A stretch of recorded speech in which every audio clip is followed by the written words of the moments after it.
Gar? Where's the roll call? What are you talking about? You were supposed to cue the roll call!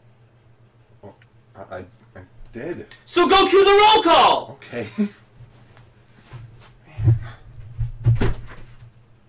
Oh my god. I see a problem. Oh, do ya? I'll cue the roll call. We're live!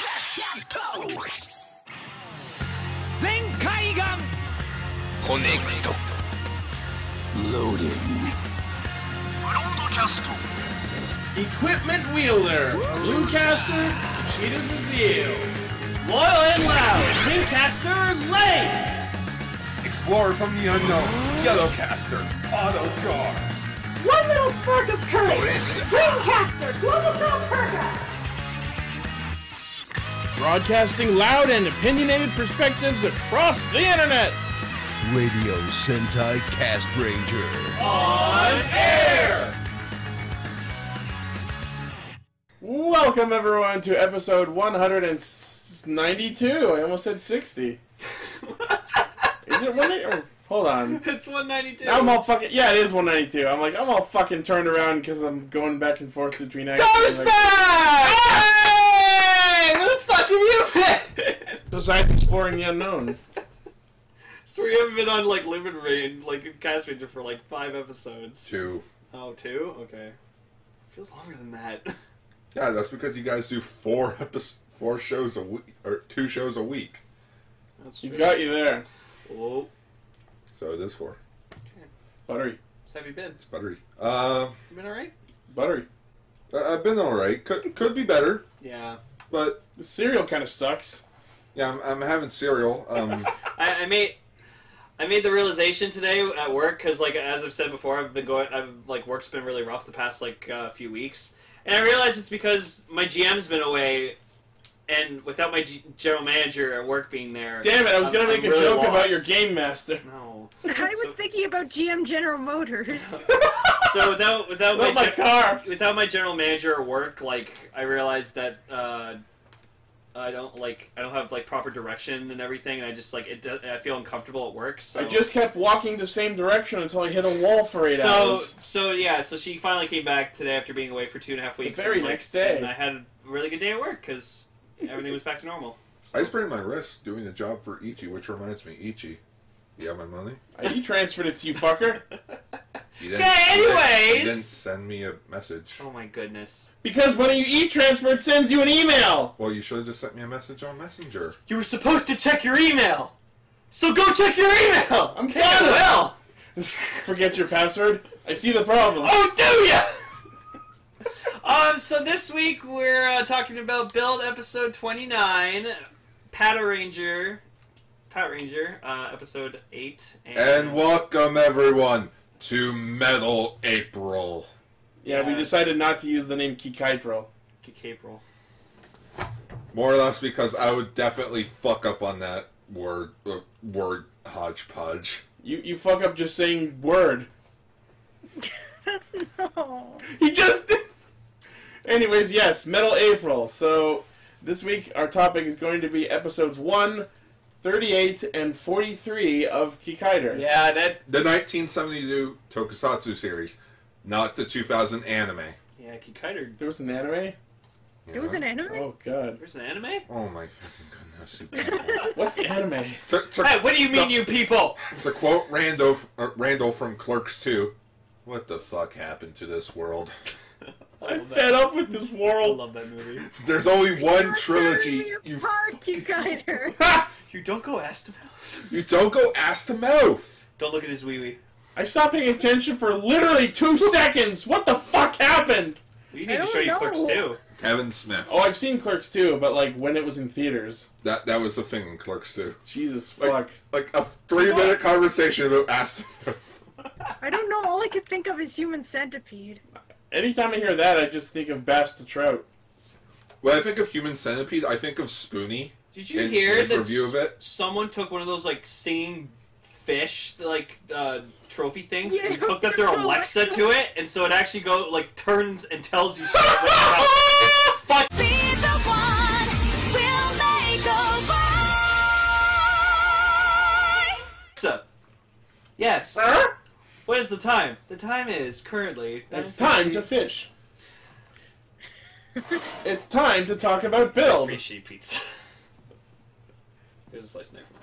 I'll have that. Maybe eat when we're not recording. Take a boy! Oh my fucking god, this opening to fucking build was awesome. Can we not go over each other all the time? Sorry. Can I at least go over what I thought about the last two previous episodes? That. It goes... Oh, sorry. Yeah, Lane. Try not to be so inconsiderate. Yeah. Okay, Sorry. so, no, Emily, it's not you, it was me. It's not you, it's me. Guard, so what did you think of build? Pass the while. I like the fight between Sento and Rogue. It was good. I really admire Rogue's design still. Sawa's less of a bitch. Yeah, you were watching the last few episodes and you posted in the chat, Sawa's a bitch, and I'm just like, just keep watching, just wait for it. And then like 10 minutes later, yeah, she's less of a bitch now. but she's still a bitch. I don't know, I just don't like Sawa as a character. Right? No one likes Sawa. It's like, I don't oh, like she's that. just, it's like, what's her point? Take a dart, whip it at a Moral wall. Traitor! ambiguity, I guess. It's like they threw darts at a Dark Origin board, or like dartboard. They put ideas on a wall, they took a dart, and whichever one it lands closest to is their plot point. Which is exactly how they determine best matches. Best man. Ninja! Oh, come on, Samurai, come on, Samurai! Comic! Damn it! Okay. Yeah, but ninja and samurai are both organic. That. Sword and Fuck! ninja. Yeah, ninja and sword. Well, ninja implies sword. You know what I mean. Anyways, any other thoughts on recent episodes before this week's? The death of Saito's prime minister? Mito? Yeah, that was shocking. It's like, oh, he dead. Oh, he did. What do you think of Rabbit, and Tank? Really? Huh. I don't like how they're just a straight up power up for Hazard. Like, it's like, oh, it's like, I can now harness the power of Hazard without going berserk. It's like, then that kind of ruins the whole point of Hazard then. No, the idea was that Hazard gave him the power up, and the bottles let him channel it.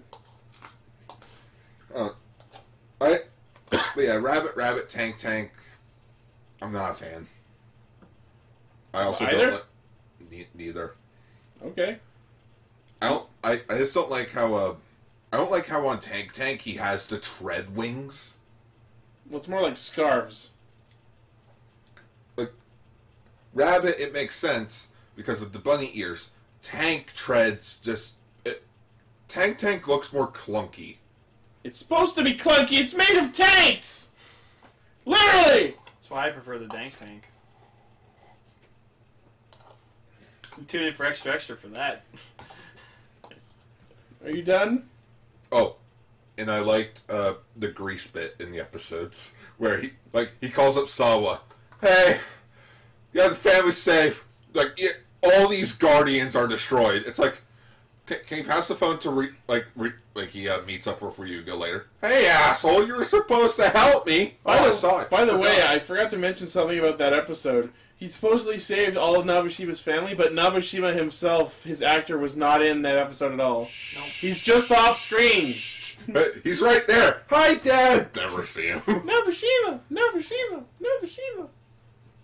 Why does that sound familiar? Venture Brothers. Oh, right. Shiva. I only watched a bit of that show. I need to catch up. There was apparently a season 5 that I didn't know about. Anything The else? Adventure Brothers just kept going and people sort of just ignored it. Which they should not, because it's an amazing show. Anyways, anything else I know, about it's weird. previous episodes? I did like how with Sento and Gentoku's fight, it was more of a mental fight with them. It was a clash of ideals. Yeah. Which, that is a genius concept. It's like, instead of just having straight up fighting, it's more or less about, like, fighting, like, they're talking about, like, their morals. A battle of ideologies. Oh yeah. It's like in the newest episode, Legion. Oh boy. Basically, it starts off with a dance sequence, and you realize, oh shit, it's not a dance sequence. They're fighting with their minds. Their sidekick. Oh, so it's like in Skyrim where when the dragons are breathing fire and stuff like that, they're talking. They're just screaming at each other. Anyways, yeah. What the fuck happened with episode 29? It opens with a fucking opera! Like, I skipped a bit, because I'm like, okay, don't have to work, like, superhero time stuff. I'm like, yeah, I don't need to worry about that. I thought I skipped ahead too much, and it just goes straight into, like, Bloodstark, putting the full bottles on. Yeah, by the way, say goodbye to Gorillamon, Line Cleaner, Nin Comic, Fire Hedgehog, and Octopus Light until probably the end of the show. Yeah. Yeah, of all the things I was expecting for the episode to begin with, it wasn't the most epic thing in the entire series this far. Right? Like, I feel like this sequence, it's close, almost close to beating the Happy Birthday Massacre from episode 1 of O's, but not quite. It definitely feels like it was written the same way. Yeah. Just... I did like the music, though. Yeah. Oh, yeah. Namba's just fucking conducting an orchestra and a band, just... Does anybody know what the actual song is? I know I've heard the song a bunch, but I can't remember the Drink title. Milk, Love Life commercial. Yeah, like, I'm literally sitting there as people are being slaughtered, screaming, "Drink milk, love life, let's fuck Japan! Drink milk, love life, shooting dudes!" When I was little, I used to always refer to Ode to Joy as the milk song. That's what it is, Ode to Joy. Oh, So, that's but I never actually thought of that until Now it's an ode to war. Oh, that's why when Namba was like conducting it, he looked so fucking just like, yeah, fuck y'all. And you could say this is a red wall now. Oh. Red Wall. I like how not only this choir, but everyone in Sato is completely not, like, no one cares that, like, the city's being destroyed. Not even just Sato's half. They probably don't even know. But, there was that one girl who basically got crushed to death on screen. yeah, so they put the full bottles into the Pandora box, and we start seeing the first stage of Pandora Tower, which is apparently Build's version of fucking Tartarus from Persona. I was about to say it's like Tartarus. It reminded me of the Tower of Babel, but I'm not sure if that was intentional or It not. does kind of have that design to it. I feel like when it's complete too, it looks like it's gonna be like the Leaning Tower of Pisa. Well, I mean, we know what it looks like finished from the Yeah. flashback to Mars. Yeah. But Martians yeah, have horrible sense of architecture. well, Now I'm thinking of the Brave Little Toast. how do we know that its origin is Mars? It could have come from somewhere else. That's Um, true. But it does kind of have a Tower of Babel feel to it. You're right. Oh my god, what if this the finale of Build just like finishes on Mars?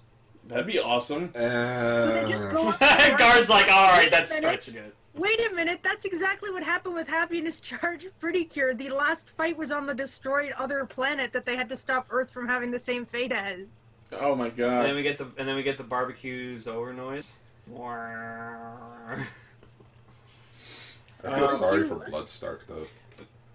He Why? never demorphs this episode. Right? And you know who else isn't anywhere this entire episode? Rogue. Well, yeah, he's off sulking. Yeah, where was he? He's just sitting in an alley sulking. No, he's just somewhere No. listening to Evanescence or If something. anything, he's dosing himself more with nebula gas to become stronger. My skin! Crack me up inside! Wake me Can't crack up! Crack me up! Full crack up. Crack me! That sounds gross. Hey, it's better than choke, Ani. That was a great last week's episode. Also, new opening-ish. Fucking finally! Thank God! Hey, you got your Bloodstark in the opening, you got Bloodstark! And that is an amazing shot of Bloodstark we got. But then, like, they still keep, like, a couple things in. Like, they show, like, Gentoku, like, When he with, like, works his, for the Taro? Guardians, whatever. Yeah, and I'm like, no! We Take don't- it out! It's not relevant we anymore! don't have the time to reshoot that scene. But yeah, they update my favorite part is they update the little jumping bit that absolutely will be made into a GIF within the week. Oh, did they? Yeah, now instead of Sento, Misora, and Soichi, it's Sento, Misora, Banjo, and Sawa. Well, Banjo was in it too. Was he? He was in the original bounce, yeah. I don't He was like, remember. "Huh," and then like says, Yeah, Banjo was the confused one. Oh. Yeah. There was a second Pandora panel put into the box, but it happened so quick that I didn't see what bottles are in there. It was probably Useless Hokuto bottles. But it's really weird. Bottles that only exist for the arcade game. It's really weird when you consider the fact that as the plot is progressing, forms will become unavailable. Okay. So like an actual show. Yeah, that is interesting. My theory about that is that yes, it went into the box, but I feel like if you decide, oh, I'm going to rip a panel off, then, oh, look, bottles, there they are, still there. It wouldn't surprise me if at the end of the show, when they defeat the whoever, like, the bottles will, like, come back. Mm-hmm. No, the bottles restore Japan. But what could happen, actually, that's not a bad theory either. What I was going to say is the bottles were designed for the explicit purpose of opening Pandora's box. So it wouldn't surprise me if at the end of the show, when they're no longer needed, they just vanish. don't come back. They go back to Mars. They all turn gold and they fly back to Mars. Well, I mean, they weren't produced on Mars. What, is that like the end of Ginga, when just like Ginga flies off with the rest of the Spark Dolls? Yes. And just goes, let's go to space! Never see me again! We'll see you in 2 years. Oh my god. And then what if Japan just turns into a giant bottle? No. You mean how Earth was already a And then giant just like cucumber? Phil becomes super huge, No. grabs it, and just goes. No, the whole Earth entire... form? You can't just make the ending be giant gimmick item. They did that in Go. Japan Moon Best Match. Oh no. But Japan doesn't have a moon anymore. No, Earth, Mars, best match. Get it? Because Japan everyone doesn't on Mars have is to- dead. What? Mars is inorganic. Japan is its own planet. By the ugly Martians. planet? So yeah, then we get to see like Misora like screaming because like just people are dying as the Pandora Tower is just being formed, and we see Bat Dad like no. Just real quick, at the end of the new opening, we see this awesome shot of like Takumi and Sento like walking through each other, and like then he fades away. I really, really hope that this is foreshadowing Takumi's personality coming up within Sento later in the show. I'm in your brain. I want him to pull a Takatora and like haunt Sento. Oh, it's It's like gonna be like Palad again. it's like world's going to shit. And it's because of you. No, it's because of you. But I am you. No, you're not. You are not you. You are me. No shit. Get your ass to Mars. Oh, Total Recall. Yeah. Hey, you! What's your name? You. That's what I'm asking. No, I am you. You, me, everybody! That's So, for Shower 3 has nothing to do with so Total Recall. Sato, under the control of Nanba, decides to fuck everyone and start this invasion and war over all of Japan. Right? And And how do they justify this? oh, we won. We won the match. Yeah, they lied to the media and said, "Oh, we won the tournament." And so Oh, no, it's Baghdad, Fox News. Baghdad is like, "What the fuck are you doing? We won." And Nanba effectively responds with, "Fuck you! No, you didn't." And there's no proof. Like, well, someone had to have been recording that, like, on an outside basis. There were fucking screens. It was being broadcast into the Toto government's office. So, A, why didn't that get recorded? B, we've seen through Sento himself that he records his own combat data because that's how he trained with the hazard trigger. So why wouldn't he have a recording of that fight? That's actually a really good point I never thought of. just And C, why does everyone believe that Sato won without seeing any sort of video footage? it's Trump. Everything can. I'm literally getting a headache from this bullshit. My father gave me a small loan of 1 million bottles. Okay, it was all worth it for that. That was good. Oh my god. Thanks, Trump. Thanks. It doesn't have the same. Well, it doesn't considering have the whole show is about a wall being built.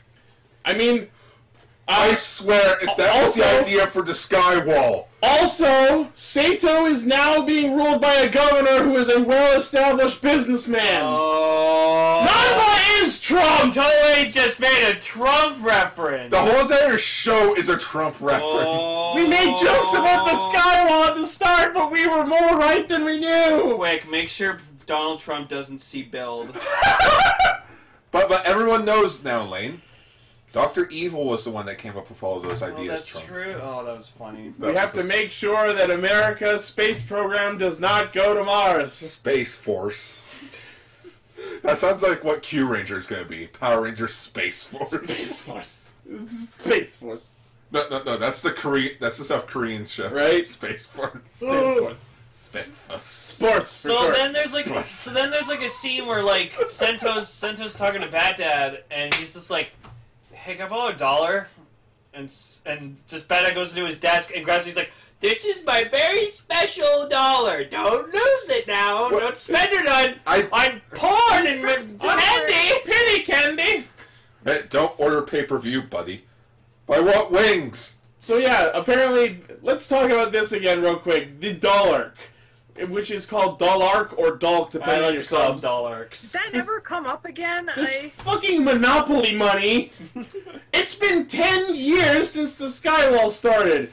At what point did some panicky-ass motherfucking bureaucrat Stroke decide, his beard. fuck the yen, let's make our own currency with blackjack and hookers? Fucking hookers.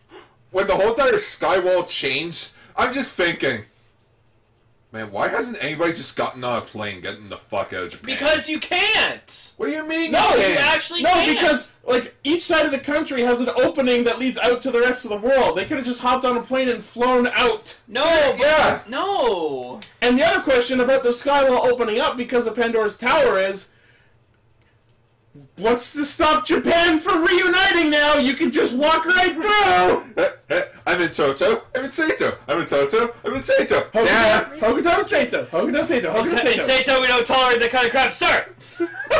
They're just way too into the whole war environment to realize. Yeah, this is just- for 10 years, each country has been so just like Up their own ass. up their own asses about, oh, this is how we live now, that they're like, fuck change. Like, Bat Dad's the only one who wants that. And about there being energy walls, which Blaze is pointing out, Greece was still very much ready to walk back to Hokuto, so I'm Fuck pretty sure this they can shit just out walk now. through. Well, there are the openings. The Sky Road. Yeah. There's a secret opening.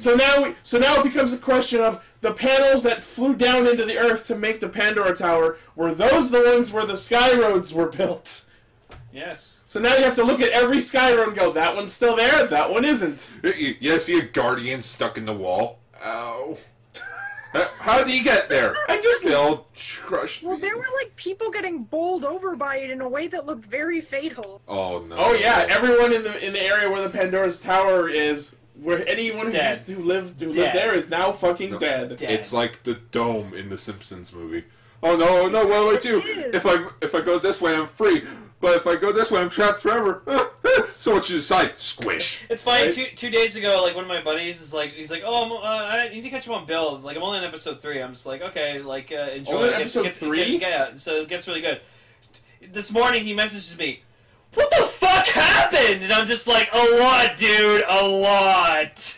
This is the fastest paced writer show for a long time. It's so Yeah, it good. had the weird pacing stuff at the beginning, and now it seems like the pacing's balanced out a bit, but it's still a little really fast. But yeah, about the lowering skywall pieces, I would love just a shot of like some like guardians marching through the sky road, and then that's when the box activates and they just get squished. Because yeah, like at this point they're like, Ouch. oh, like some people go up to like Namba and they're like, oh, what about our soldiers and stuff? Fuck them. Like, Make more, build more. They're robots. Shit, build more. I'm Namba. Oh yeah, Blackstark has his own I'm Professor guardians Oak. out, like hard.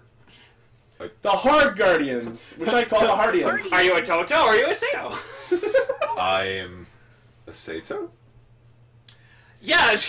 Oh god, this is like a Pokemon Go thing. Who are you, Toto, Sato, or Hokuto? Oh my god. I'm Toto because I'm nice and shit. Okay, so you got Donald Trump with the wall thing. You have the team from Pokemon Go. What else happened in 2016? I wonder when Death! they're writing this Death season. everywhere! My ex.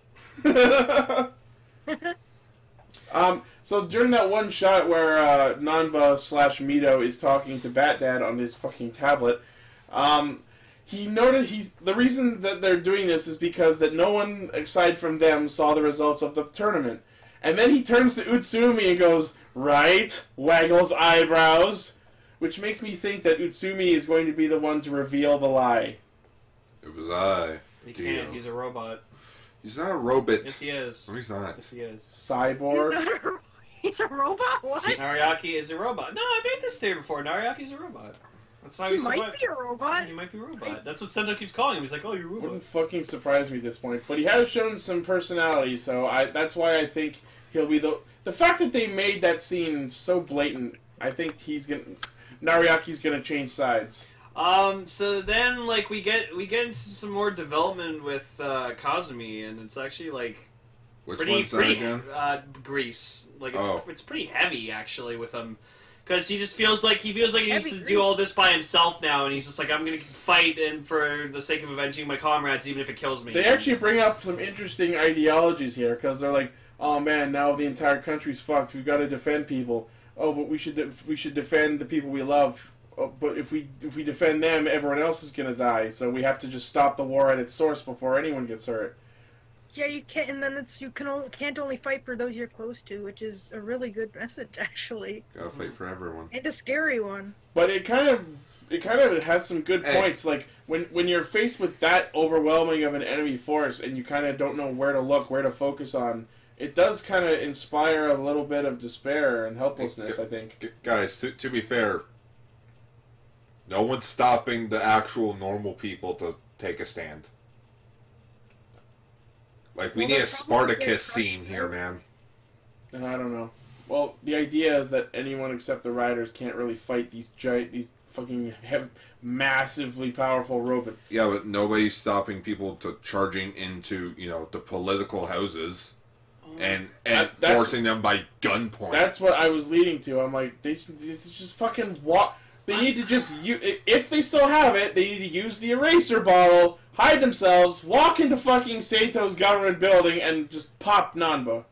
Just gunpoint. It's like, hey, oh yeah, like you're gonna kill me. Yeah? What if I hold my gun sideways? Oh. Kill shot! Kill What shot. if like the people do start rioting and stuff, and then like they just like unleash like a shit ton of nebula gas on them, and just like they all become like smash and stuff. I feel like that's something they could do for like the apocalyptic It's like a finale. post-apocalyptic thing, yeah. It's like or like the movie that's like a Summer they movie. they go back to like the Fies movie or something where it's like an alternate like thing where like everyone's a smash and you're surviving from like smash attacks and stuff like that. Like that would be an awesome idea for a movie. No. Do it. You know what they need to do for the summer movie? Huh? Make it a prequel about the demise of Mars. Well, Maybe. that's what this I was gonna say maybe an alternate timeline where the sky will never happen. That's what I feel like that's what the Riders summer movie should always be, an alternate timeline, alternate what if movie. Just a what if movie. Those are always so interesting. Okay, so good. If I could say another thing about the previous two episodes. Sure. I am kind of getting sick of how they're trying to force in the crossover movies into the main timeline. It's like, oh, but Kaiser, I remembered that. It's like, gee, I don't. I never watched the movie. But the problem is, the show is aimed at people who live in Japan who would have seen the movie. Yeah, but like, why try to force it into the show itself? Because it establishes that the movie's canon. I am glad they did that. Yeah, but then, like, you have to question all the other characters that appear in the movie. But bye, Kaiser. I got that reference. Again, it's like when people try to, like, oh, every series takes place in the same timeline. It's like, no. Decade established, alternate timelines. Well, what Decade established was that every show before him was an alternate timeline. At the end of Decade, it was a unified universe. No, he unified all the parallel universes. I mean, you could argue either way, I feel. I'm not sure because I have yet to watch Decade because I want to watch everything But that comes before what it we can say for sure, because of the finale movie, is that Build itself is a different universe from the rest of the shows. Yeah, because of the Skywall. No, not yeah, just because of for Skywall, but the fact that it's there. It's not causing the other dimension, but yeah. So Misora decides to be like fucking adorable and tries to like stop Kasumi from doing something stupid and like leaving. So she just like goes full Mitan to try to like convince him to stay, and like even that's not like stopping him from leaving. He's just like, yeah, nice try. Well, not at first, There are but things more important than his wife. not at first. But then after Sento gives him the speech, he's like, now I'll do it because Mitan said to. And then like Misora comes, but later with like a bag full of all these like different like coupons Oh, my on them. It's like coupons. here's an ear cleaning coupon, a massage coupon. Is ear cleaning a fucking thing for idols in Japan? Because that's fucking weird. You didn't know that? No. Like, ear cleaning is a thing in Japan, like, that is considered romantic. Dude, and- you can go to my Japan God. and like hire like a hot ass Japanese chick to just hang out with you for the whole day just to make yourself look good. I know that. Yeah. But ear cleaning? Yes. Hey. People Sometimes are it's into just that hard kind to of shit, understand man. the language. Apparently it feels ridiculously good, so I don't know. So like, and then like while like Kazumi's like spouting off his shit to like Banjo or whatever like that, like he keeps like hitting Banjo with his bag, and I'm just like, dude, fuck off. I It's love so that when he annoying. shows up, Banjo's just been sitting there all night, apparently. Oh, now you show up. Let's fucking go. He's like, You're gonna stop me? He's Yeah. I was gonna fight you, but now I'm too cold. Yeah. Wait, You just what? keep going like. The cold changes a person. Kazumi like shows up at the Sky Road and you just see like Banjo already there singing, and then he's like sneezing because he's been waiting all night to like I fight was him. Sitting there in the cold beside the grave. I wanted so bad for Kazumi to walk up and Banjo's just like lying on the ground asleep, and then like Kazumi just like kicks him awake. Yeah, it's like, hey. Oh Hey, shit! Oh shit! why? Oh shit! Oh shit! It's morning. You're here. Oh, All right, let's do Oh this. shit! He's dead. no. He's like, oh, I'm cold. Wait a minute. Energy. Sleeps in the suit. Keep warm. I wonder if that would work, It would probably keep you warm. or at least well lubricated. Or just uses a bottle. Just 'Cause it's jelly. Nope.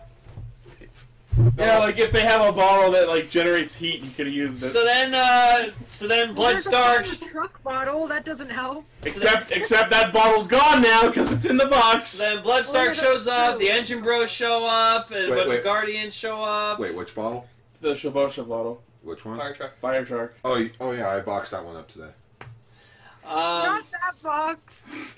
Box. So then we get this awesome like henshin, double henshin between Grease and Cross Charge, and it's fucking awesome because like when they both like squish their jellies, whatever like that, it like cuts their both like one half of each of their Slash drivers together, and it just shows like both of them getting squished to them. And then, that was like- amazing. And then like as they're transforming, the like vials of jelly are like very, very close to each other. Mix. I wanted so bad for them to be standing just a little bit closer and just have the glasses like shatter into each other or something. Cross Grease Oh, that Charge. would be cool. It would be neat if they did like Oh, what the cool. gimmick figures could do, where they like transformed using each other's jellies, where it's like Grease's suit but the dragon jelly on it and vice versa. I'd love to see them try something experimental like that. They announced a Grease figure art, right? Yes. Yeah. Yeah, everyone's like gushing over it. And apparently, right after we recorded Extra tonight, they announced the fucking Rogue figure arts. Kamen Rider Rogue figure It's arts. pretty. Right So- after, yeah. Fuck's So sake. basically, build like all the other characters and like just the main power ups have gotten figure art so far Basically. Yeah, there's no been like Gorilla Mond or Ninden Comic or because something. announced. those won't sell. Also, there's too many of them. There's a lot of form changes in this one. It's like There's a the few of them figure that I'd arts. buy. There's too many. So then yeah, they start fighting, and then Grease gets like really, really pumped up and just starts like kicking a lot of ass. He literally screams out, "Oh, satisfy me! I'm all lubed up and ready to go!" Yeah. Yeah, I was a little bit confused with that part, honestly. Banjo, do you have any Talk grease? Yes, I do. Hey, grease here, Banjo! That's amazing. Moisturize me. In fact, I know we've already used that joke. I think when Grease debuted, we made that the thumbnail. Yeah. Grease's head on fucking Willie's body. Yep. Good times. So Banjo fights Bloodstark, and we get a comment how... I didn't like that. Like, when Build shows up, when Sento shows up later, it just, like, Build's fighting one of the engine bros. I'm like, no! Fight Bloodstark! Yeah, You have both better history! He lived with him. And Well, I mean, it's been clear, it's been sort of subtle, but it's been hinted at that, like, Banjo, or Bloodstark is focused on Banjo, and I feel like next episode we are going to find out why. Yeah. But I still don't like Herpeters, the Engine Bros. they're, It's they feel like they were crammed into the story. Well, do- now they do they're feel starting to lose their interest. They now. do feel a little superfluous. They were there for the tournament arc. Especially since Engine was just like, grabs Mitan. I'll fucking kill her! I'll do it! Yeah, that never amounts to much, really. We'll talk about that in a sec, but, so Bloodstark and Banjo fight, and he makes a comment about his hazard level is higher than Bloodstark's now, which we didn't, I don't think we ever actually knew what Bloodstark's hazard level was. What is It's probably in the 4s. Probably. And then Bloodstark goes, oh yeah, you shitty little upstart, well, have some Mars fire! Mars Fire Ignite! Right? What? But no, you made an explanation that like we never saw him as Soichi the whole episode, right? Yeah. It's because In like the opening. other than like the Build crew, no one else knows what he actually looks like underneath that suit. So he has to keep up Well, his disguise of Bloodstark. I was gonna say Rogue knows who he is, but Yeah. Rogue's also not here this And week. Rogue doesn't give a fuck enough for him. But yeah, and Namba and everyone else, no one knows what he fucking looks like. I So don't he has to think- keep up the appearance. I was gonna say I don't think Namba knows who Soichi is, but everyone knows him. He's a fucking astronaut. Yeah. Ninja. But I like that though. I like that he's just been keeping up the whole charade of just like him. Just, oh yeah, I'm still Bloodstark, and oh, I'm still using this disguised voice and stuff. Because I thought at first I wouldn't like him doing that, but no, I'm glad he still does that. That voice is so charismatic that I'm okay with it. Aniki! I missed that. I heard that maybe that guy's coming back. Hmm? Like the Satotaro buddy. Oh, Yeah, I heard he might be coming back. it'd be awesome if like Sento, like to acquire like his final form or whatever, had to like channel the spirits of Takumi and Taro. Oh no! That Sato would Taro! be weird. Takumi Katsuragi! Best match, Busy Riser! genius match. Build! Kamen Rider Build! Oh, when Sento transforms into Rabbit, the fucking rabbit carries in the Buster. That was cute. That was adorable. That Honestly, thing. everything about the rabbit, I guess. The rabbit. The Red Ribbon Army. Rabbit. The rabbit. The triple R. Oh, I've gone all cross-eyed. Rabbit and rabbit.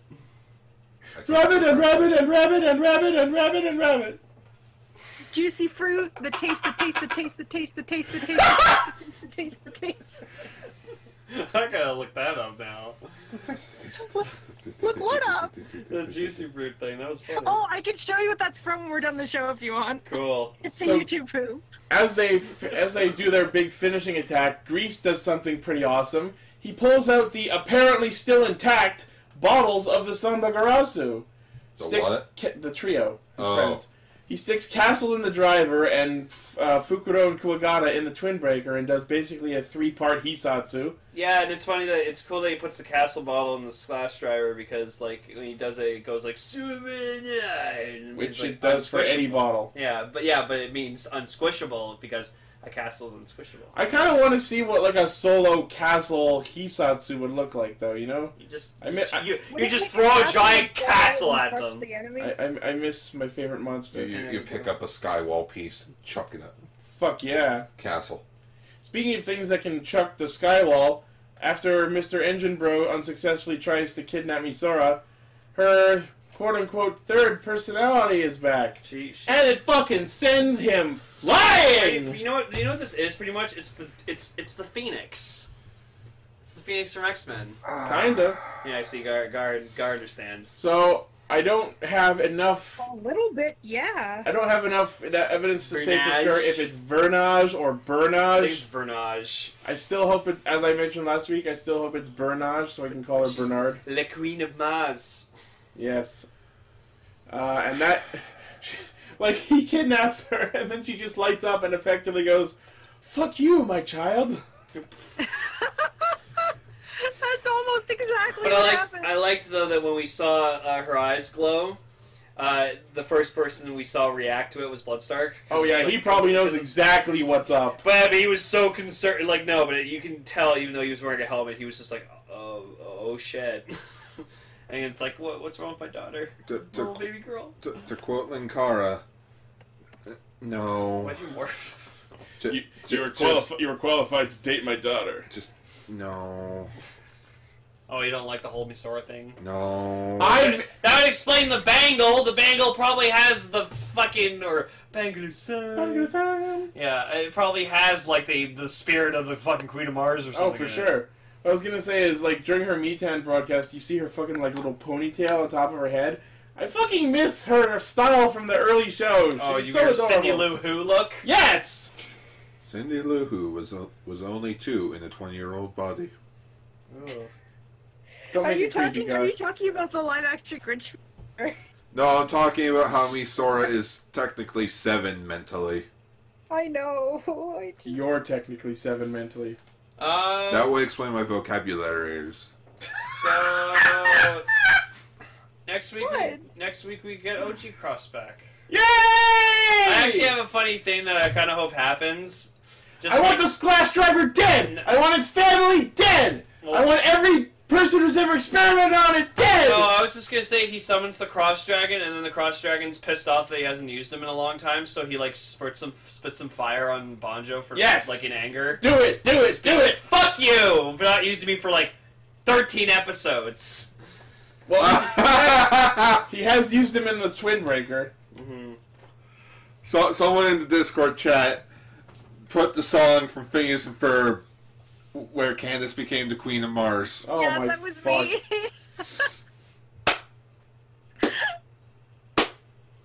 I don't want to know. Oh, it's a thing. So yes, something else I thought of.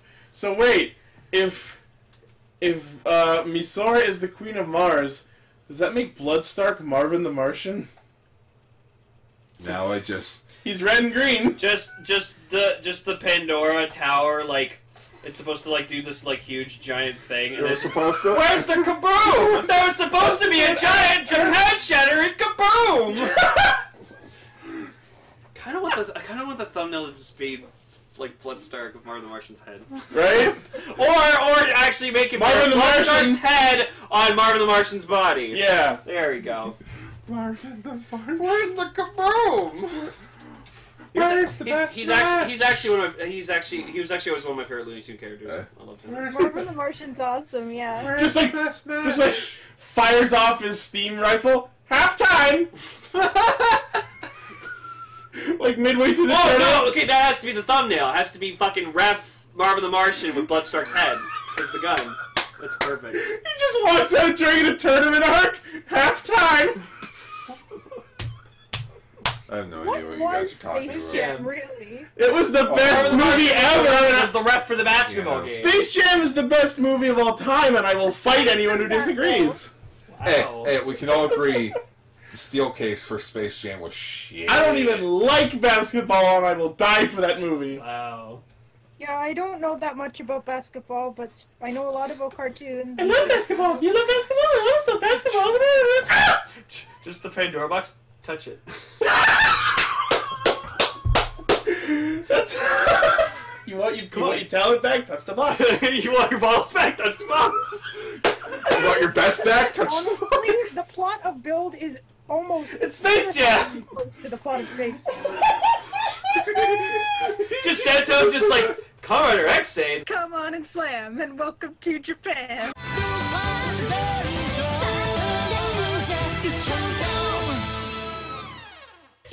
Oh my god.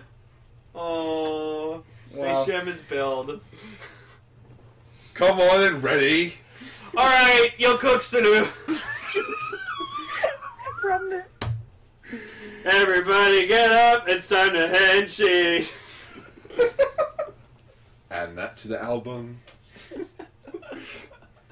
Oh, we hear Castranger make gold. But not Scorpion. Alright. That was bad. So the episode opens with immediate Lupinranger fighting Mooks. Yep. Also, I'm going to make a quick mention to something. The Patrangers did not transform at all this episode. They just my They god. just did straight up police work, and that's all they needed to do. I was very satisfied with that. I did not care at all that they didn't transform. By the way, Gar, how many episodes was it you said you wanted to wait before you decided who you liked? 10.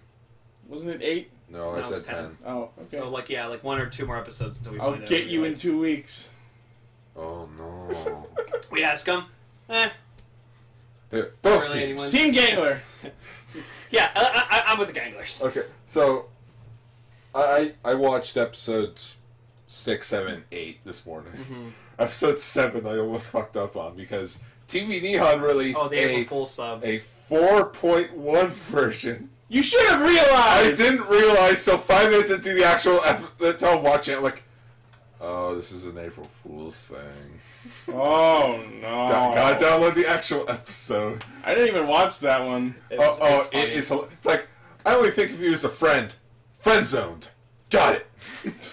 It's like, no, my favorite ranger right now is the green ones. Oh, Sakuya? Because I relate to him. There's only too one much. green one. Patronigo. I relate to him a bit too much. You know! Do you often glow?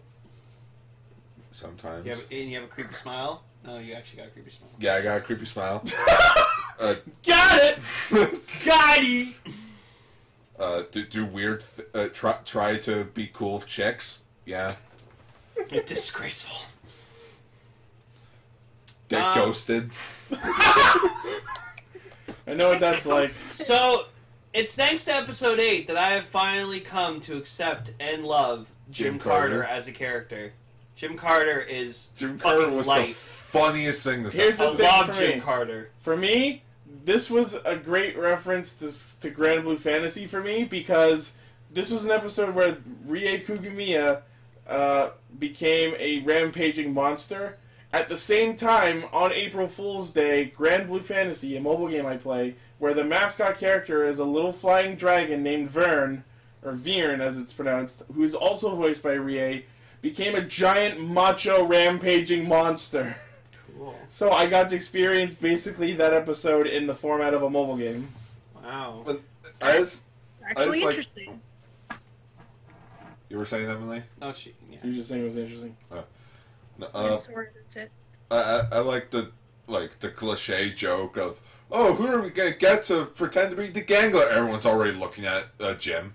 Jim's like, Why are you all staring at me? Ah, shit! Yeah, it's like, ah!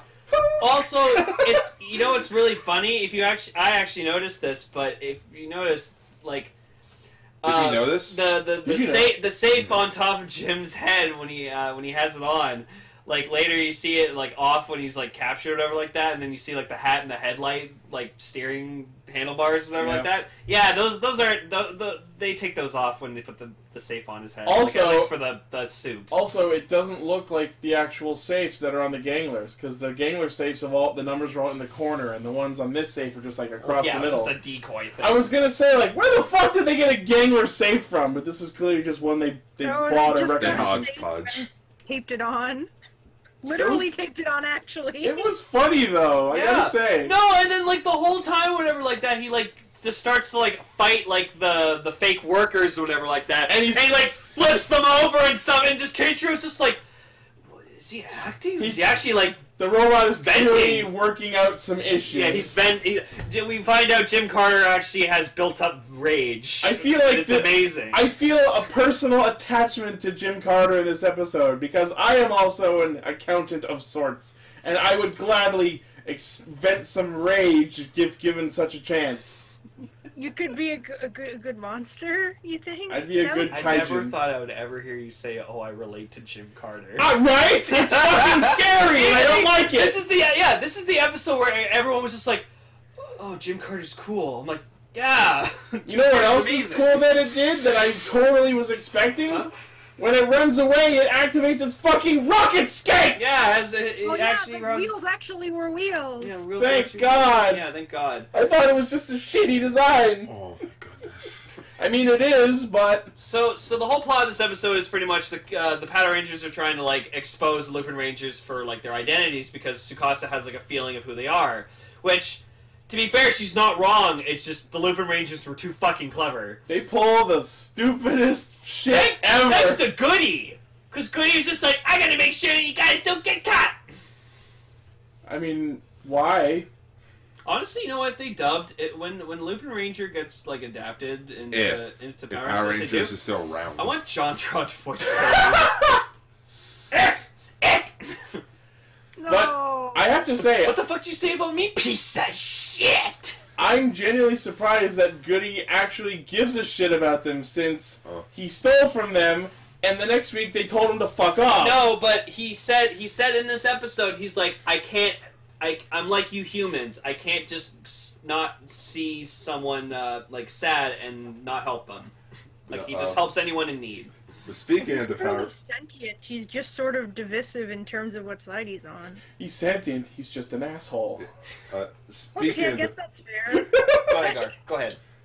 speaking of the Power Rangers, if this ever gets adapted into Power Rangers, just Jim Carter's in the background. I have to help. Cast off. Just hits his sirens, like his whole entire body comes off, and it's Comrade or Mom. Hash. Think of it, same colors. Izumama! Coming later! And Maki, and he's the White Centurion. No, hashtag Jim Carter for Patron Zero Go. Right? That would be amazing. They just like spray paint stuff, extra details on his body. Because we've already proven that a buddy robot can be a Sentai member, Stagbuster. Like BJ Stag has proven this. We're gonna let Blaze in our chat on for a minute because he apparently has something he wants to mention about the Lupin collection. Well, Okay, fine. come on, lady. Here comes a new challenger! Shining through the night, Spellcaster, Blaze. What do you want? Hi. Alright. We have our first caller. You're live on the air. You are Oh my live. god. Welcome to Fish Center. First, long-time listener, first-time caller.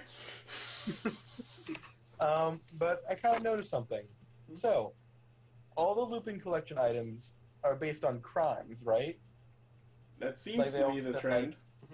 Like the boot from a couple of weeks ago was like based on running. The weird baton thing was based on kidnapping. The VS vehicles are still part of the Lupin collection, so they're also based on crimes. The dial fighters are just based on breaking into a safe. The trigger machines are used by the police. Police brutality. Oh, ooh, I like that. I was thinking Never Grand Theft Auto. one time, the Patrangers tried to apprehend a suspect. That's true. That hurt the brain. That's interesting. Wow. I wouldn't be That is surprised if that was interesting. the underlying thinking. That hurt my brain. So tell me what crime relates to yo-yos. Illegal yo-yoing. Yeah. Wait, no, I've got it. I've got it. They're gonna arrest in my car. us. No, I've got it. Going around the world without a passport. Walking the dog over without the a license. But the yo-yo master would not answer. He just kept on yoing. That's Or- what I was thinking too. But Now I couldn't think- remember the exact I want to word. be a yo-yo man. Make me a yo-yo man. I'm thinking of the episode of Recess where Gretchen becomes obsessed with yo-yos. I Oh, remember yeah. that episode. Hey, yo. Oh, Oh. Where one of our guys who's extremely brutal has a yo-yo. All right, let's not turn to the nostalgia. We did that enough yesterday. So Around the world. yeah, so like Tsukasa and Sakia decided to like stay in the bistro while and pretend to order coffee and stuff, and then I love Tsukasa just kind of prepares herself for doing her acting thing. Just Lame. Cut to cue Return to Jedi music. Done. done, done. Just the Done. scene Return to Jedi where everyone's just nodding to each other. Oh yeah, Knowledge yeah, Lose yeah. Land. Done. And then in fucking It's a Trap they over fucking play it. Yeah. No, we're We're waiting. waiting. Yeah. Actually, And it just, yeah, so, like, Tsukatsu's just, like, mentally preparing herself to then go, oh my god, there's a gang attacking the water treatment plant! Oh my god, we should get going! Wink! And then just Umika and Toma are just sitting there like, wow. Ooh, sorry, we have to bail on our coffee. Ooh, we'll get you next time. Ooh! Think you're hot. Come on! Call me. Saki just runs out waggling his fingers like, call me. Yeah, call me. Looks at his hand. What kind I of can't fucking remember, phone looks like what this? it's from a movie, but just like, it's like where someone was like making a motion, it's just like, it's like you, me, and then they're making like a thrusting motion, and the girl's just like, ah. I can't remember what movie it's from, but Sounds like something any douchey girl pickup movie would do. Probably. Seth Rogen movie. Wouldn't put it past them. I think so! It might have been Zack and Miri, actually. I love that movie. Best, I've never you know what? seen it. Zack and Miri Making Porno is my favorite Kevin Smith movie of all time. I'm very glad I watched that movie before watching The Office. Because Daryl. Can I have a coffee? Black? Can't you see we're talking? White? Best line in the whole film. Yeah, so then, like, Keiichiro's, like...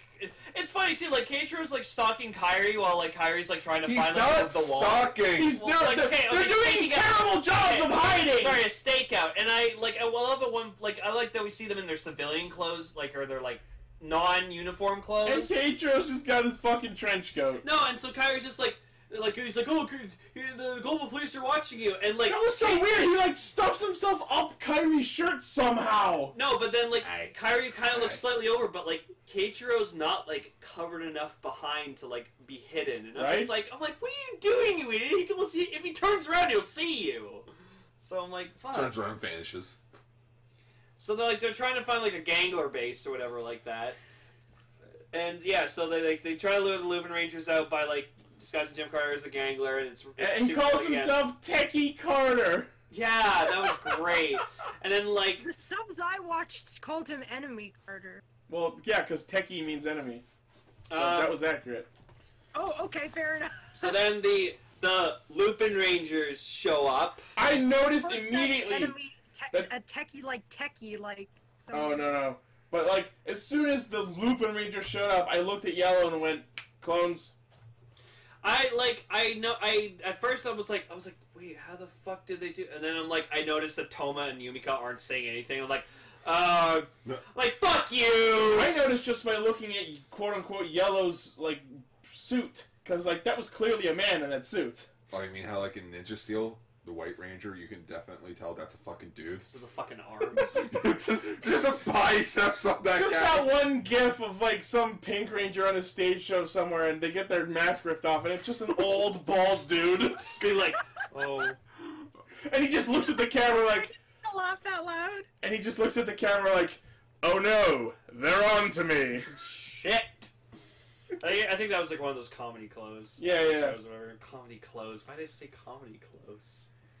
Anyways, so yeah, we find out that, like, Kairi was using the Good Striker, like, to clone himself, and then they were disguised as Lupin Blue and Yellow, which I just was like, how the fuck did you do that? I thought that he had used, like, the paint dial fighter that they had somehow obtained. You know what I mean? Yeah. But, like, they just ripped them off. They just had cost, like, you know what would have been a perfect explanation? Because, like, it's safe to assume that the clones probably have their own copies of the VS Changer. Just give them the blue and yellow dial fighters! That probably would have worked! Yeah. And then we come back to the cafe where they're like, oh, Red's here. Okay, so, oh yeah, then where's Kairi? By law, I want to see him! Show me the warrant, bitch! And as soon as I saw Kairi, I'm just like, oh, I know exactly who the fuck you are. I noticed it was him when he spoke, because the way he spoke was very formal. Oh, absolutely. Wait, God damn it, it's Kogure. You guys know this. Me, I'm like, wait, if he's there, they're there. And Istanbul is somewhere in this general area. Istanbul's in this general area. Who the hell are you? That's like Gar's favorite Family Guy joke ever. No, my favorite... Come on, Lane. What about that time I was on that airplane? That's my favorite joke. I rekindled it for you. Yeah, so apparently Kogure is apparently a master of disguise, but then he's like, they show like, wow, I can't believe like you're able to pull that off. He's like, well, it has been a while. And then, like, I like as he's, like, leaving afterwards, like, Kyrie's just, like, he's like, oh, by the way, like, thanks, we'll, let us know, like, when you find out everything. And just, like, he kind of looks and gives him a look, like, I fucking hate you. And just, like, walks away. But, like, if it just had, like, poofed off when he was disabling his disguise, you could have called it, like, some, you know, mystical ability. It's just Yoshitaka. But, like, he actually, like, pulls off the suit. Like, it's clearly made of latex. So I'm just like, did you just have a fucking Kyrie disguise in your closet or some shit? Maybe one of the Lupin collection pieces can make disguises? He's a disguisey. No. This is my theory about Kogure now. Kogure, sorry. Kogure. He's not a he's not human. He's a gangler. He's definitely... No, he's not a gangler. He's a piece of the Lupin collection if the collection's ever been stolen, he has to be reactivated. He's the curator! Yeah. Oh. That actually makes sense. Bing. 40 episodes later, fucking called it! Over the course of this episode, Kogure and Goody make comments about each other that make me think that they're enemies. Oh no! Well, they have some beef with each other. They're like frenemies. They both claim to be protecting the Lupin collection. Mm-hmm. You know what I think it is? Mm-hmm. I think Goody is the protector of the vehicles, and Kogure is the protector of the non-vehicles, because they're clearly two different kinds of items. I feel like once we see who the master is, everything will be explained. Everything. Also, we did find out that it has been 1 year since, like, their loved ones were, like, you know, yeah, like, the Patrangers, like, pull up profiles on them. Like, Kyrie's dad died, and when they go to Yumika, it's like, yo, Yumika's 18 years old, and Saki's like, kawaii. Good, she's legal. Terrible! Oh. He was probably thinking he's a police officer. We don't know how old he is. We do know Toma's 24, though. So. Yeah. I'm trying to figure out. Come on. I say what everyone's thinking. I wasn't thinking at all. I wasn't. Anyways. I'm actually trying to find out if Kogure's actor ever cross-dressed before. Oh, God. Yeah, what's he done in his past? But yeah, so when they break into the Gangler base, like, Jim Carter's been captured by Ghost. He accidentally falls into it, because I was like, oh, Jim Carter! And I just love, it's so hilarious that he's all tied up, so his alarm's going off, just like, it's almost like it's a Apologies if I offend anyone with this, but it's almost like he's blowing his own rape whistle. Oh, God. Right! Bad touch! I heard. The commercial that made Nostalgia Critic hate Canada. It's a rape whistle. Yes, it's a rape whistle. Oh. Hashtag change the channel. Herpeters. So we learned from Ghost that her collection item is a camera that lets her see everyone's stat screens. Yeah, sees their Pretty best and their much, worst. Yeah. And then she uses her reuse ability on a bunch of Potamen, which means the mooks can grow giant. Yeah. That was cool. Yep. And also, like, Keiichiro, like, storms in or whatever like that, and he, like, pulls off some really nice fucking moves, and then, like, he's, like, about to go fight, but then Jim Carter's like, oh, no, there's big people, you gotta get them out, and he just immediately goes, like, yep, and just goes help them. None of which we see on screen. No, but, like, it's fine. We didn't see them captured, we didn't see them getting rescued, we didn't see them after rescued. No, Nothing. we saw them run away. I don't know. Lupin Red does some pretty cool moves, too. Like, while, like, Ghost is just, like, fucking just wailing on him with, like, bullets. Fucking gun arms. Yeah. Those are awesome. And she's the Gangler's doctor, apparently. Yeah, remember we talked about their profiles. It said she was their medic. Yeah, and, like, so she's Kubar. She's like, oh, I want to do some human experimentation. I'm like, whoa. Immortality. Well, I mean, one of the other Ganglers wanted to, like, sell off humans for fucking slaves, so... Which means we're probably going to get more her doing experiments on people. Ooh. Maybe the freezer guy is a Freezer Amigo? Yeah. What if Freezer Amigo? What if Patron X Lupin X is just, like, something the Ganglers make? Oh. But then that would be taking something from Zooger and Hurricaneger, I think. Maybe? I don't know. It's always been tradition in Sentai to usually sometimes have an evil Six Ranger. Oh, apparently the name of Gauche's treasure, the binoculars, is Guérir le Monde, which translates to heal the world. Oh. Thank you, Shu, in our chat for mentioning. Sorry, I'm not always looking at the screen. So then, yeah, so Kyrie decides, okay, I'm gonna go fight the giant powder man or whatever like that. Pew pew. No, it was more like pow pow. And then they fucking hide behind a building and get up like they group up like it's one of the mounted battles from Boku no Hero Academia. Sure. I'm sure that's like a cultural thing in Japan, but that was the first example I thought of. Oh, and Jim Carter also, like, when he's, like, talking to the Lupinranger or something like that, he, like, tries to stop them with a riddle. Oh, yeah. And that pays off. Too. That pays off so well later. But yeah, they go Lupin, Kaiser, Cyclone, and they fucking fuck their shit up, and it was cool. That's what I like about Lupinranger and Power Ranger so far. They're not forcing, like, the gimmicks. Like, we're 8 episodes in, and so far it's still just main mechs with one sidearm. Yep. That'll change soon eventually, though, I think.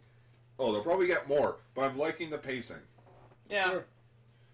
Again, Cyclone looks ugly, but good ability. I like Cyclone.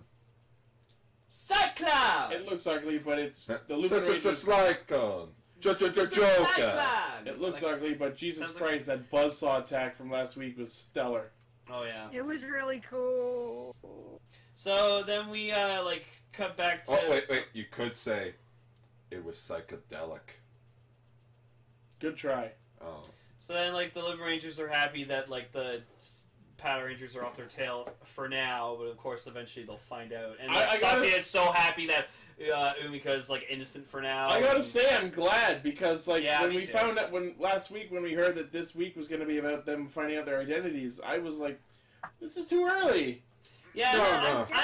I'm glad too, because I want the Power Rangers still, like, to, like, keep trying to figure out. They'll find out in the summer movie, and then their minds will be erased.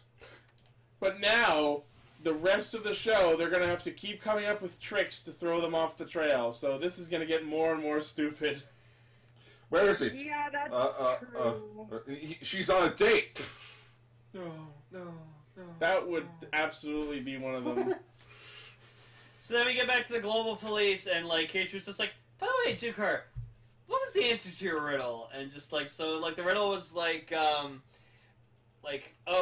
something the that you don't manju and something, but not this other thing. yeah, and then, so then we just see, like... It's a word pun. So then we see Hilltop going, like, oh, it's lips! Because you go, like, manju, mochi, doriyaki! Just really goes, like, closes up on his mouth when he says it, and I'm like, I oh! also noticed with the global police station.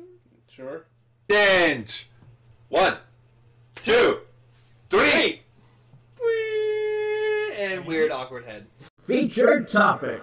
Hey, your head'd be awkward too if you wore a helmet, wore a My bike head helmet all always day. awkward. Yeah, really, Jesus.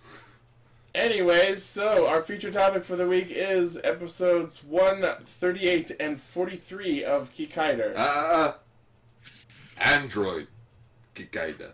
as opposed to the iOS Kikaider. So, Or the iPhone Kikaider. That's what I said. Or the Oh. Windows Kikaider. I prefer the iMac Kikaider. Get the fuck out. so, I'm just gonna say this right now, oh my fucking god, like, I love the monsters in this show. Oh, the Destructoids? Because because, like, there's a part where Professor Gill, whatever, like that, the villain, he's Yeah, like, Professor he's Gill. naming off all the different ones, and I just immediately was like, I need to look up all of these and see what they look like. And by the way, those silhouettes were fucking liars! I looked up, like, Pink Tiger, Silver Cat. You literally looked up all of them! No, Pink Tiger and Silver Cat are the same suit, just recolored. Oh, that's why they look the same. The point is, in the silhouette, in episode 1, Black Horse is just a reskinned Grey Rhino King. the point is, in episode 1, they were silhouetted and they looked all slim and awesome and pointy and shit, and every last one of the actual suits is fucking giant and fat and disgusting! And I can say that, because I am also! Carmine Spider looks fucking horrifying, like, I Jesus was- Christ. I didn't know Carmine was... I didn't know. Oh, like colored and then name, and then it was like Scorpion White. I didn't know carmine was a color. I had to look that up. Okay. Can I at least talk about the Scorpion like White. What the the quick? heck is this, a battleizer for freaking soy orange? All right, Gar, give us some intro on Kikaider. All right, so the story takes place all the way back in 1969. Jesus What? fucking Christ! Is that what year this show aired? Nope, 1972. Oh, Japanese screenwriter Masaru Iso wrote a series for TBS type. He wrote a show called Sorcerer's Martial Arts Book, and it ran for only 13 episodes due to it being unsuccessful. wait, Sorcerer's Martial Arts Book. According to Google Translate, yes. Worst cross class ever. 1 second. One. All right, continue, Gar. All right. Well, anyway, during that time, he also wrote another like a screenplay called A Fugitive from Hell, and that would involve Android K escaping from the evil organization Dark and fighting against the assassin. But due to how So unsuccessful... wait. It was about someone named K escaping from an evil organization. Yes. So we know where the story RPM? for RPM came from. Oh. But due to how unsuccessful Sorcerer's Martial Arts Book was, The Fugitive from Hell, that was the title, was shelved. Cut to the second tokusatsu boom with Ultra Fight and Return of Ultraman and Kamen Rider. Basically, the idea was sent to Shotaro Ishimori to retweak it, and thus filming began in May, I think, of 1972 for Android Kikaider. And as I say it, it was history. Cool. The rest was history. So I'm back now. I had to get my cat. as we were watching, apparently this show, though we thought it was part of the Metal Heroes franchise, apparently it is not. No, it's its own... Back in the 1970s, aside from Kamen Rider and Super Sentai and Ultraman, but that's another story, there were no actual franchises. It was just, hey, here's a random tokusatsu. Written by the same guy. that Lane, did don't be this. stereotypical. Just because he's made of metal doesn't make him a metal hero. That's Yeah. racist. That's... You're a metalist. I was going to You're use that, but then I fearless. thought it sounded stupid. I mean, it does, so... What's that supposed to mean? Your justice. Wait, no. So yeah, I'm actually amazed with how episode 1 started, because I usually in tokusatsu, usually the fights don't happen until near the end of the episode, but just like 5 minutes in, it's like, oh no, Jiro's going, he's fighting, fucking people are getting killed, kidnapped, like being chased by mooks, Like, it opens it's immediately with happening. this fucking gray Rhino King. By the way, I think it's hilarious that only this monster gets to be king. Everything else is just color monster. But no, this is Gray Rhino King. Because he was the strongest one. He must be. He was the first one, right? to die. Well, they literally said he's the strongest one. Shit! He fucking topples trucks, bursts through styrofoam floors, somehow kills an entire station of guards, and then gently puts them all back in their seats. And then that somehow busts out the breaks through floor. styrofoam floor. I said that, but okay. Oh my god. So as the plot goes, Professor... Oh my goodness, I'm gonna butcher this name. Professor Gill. Komoyoji. Dr. Yeah. Komyoji. Dr. Komoyoji, with Dr. his something. assistant, Professor Guild, made Gill. robots. Robots. Androids. And, well, you know the story of Mega Man and how Dr. Wily and Dr. Light were best buddies? Professor Gill took the robots and made 'em evil. Yeah. It's the Mega Man! It's Mega Man was inspired by Kikaider. Oh my god, that's what you female sidekick, Oh. android, Crying child. do. having has to fight his brethren. Who I'm gonna say later on, that kid is fucking savage. Just like Oh. calls revenge, slaps his sister across the face. Oh, yeah, I'm like, Ma- holy shit! Masaru. I would have stomped the your kid's shit What's in! your shit? I will get revenge on Jiro for killing my father. I'm just like, you don't even know he did it. Just like the kid undergoes surgery, becomes another Kikaider. Jesus fuck. Wait a minute, Jiro. Oh my god, after watching all the Netflix, she became a superhero. It's the father of Jiro from Kyuranger.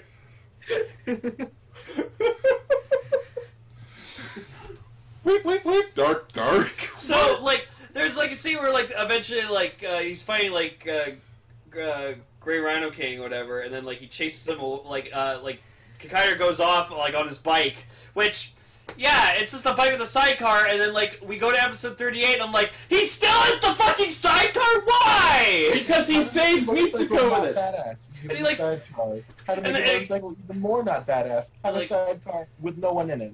And, like, Kikaider can fly, and then his bike can fly. I was kind of hoping, like, in the first episode, that the sidecar being there was like a precursor that maybe he was gonna get a partner. So then, like, oh fuck. So then Grey Rhino King starts, like, chasing him, and, like, you can tell that, like, that suit's really heavy because the suit actor's, like, has his arms, like, awkwardly. He's just, like, waddling along.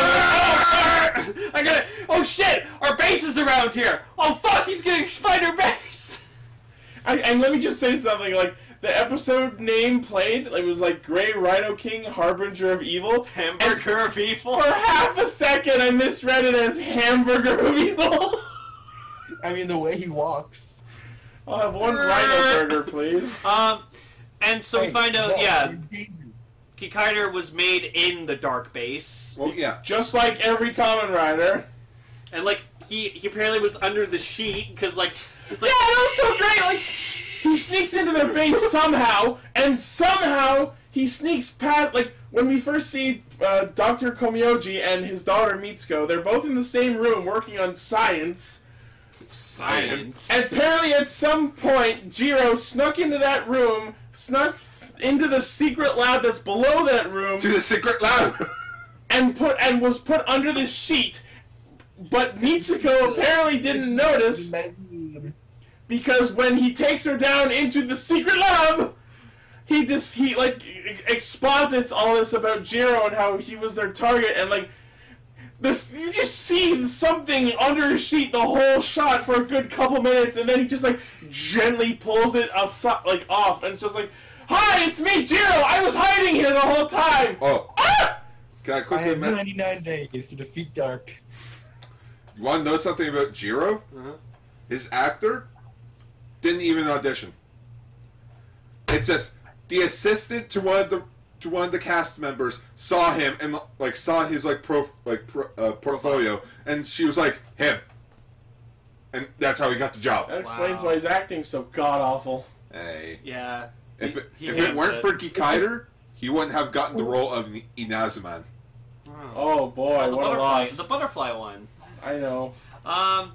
So then, like, the base starts getting, like, fucking destroyed because, like, they get discovered or whatever like that, and, like, the father's, like, dying, and, like, in a fire from the distance. That's after we have the most poorly lit fight sequence of all fucking time! This multicolored light keeps fucking shining on them, and I'm like, what's going on? I get it, it's the 70s, disco's a thing! You don't have to do this, though! Cue the hetero song, Save the Earth, Save the Earth. So like, he's dying or whatever like that. Like, the room's on fire. And it's just like, oh, save yourselves! Save yourself! And make sure you don't fuck my daughter!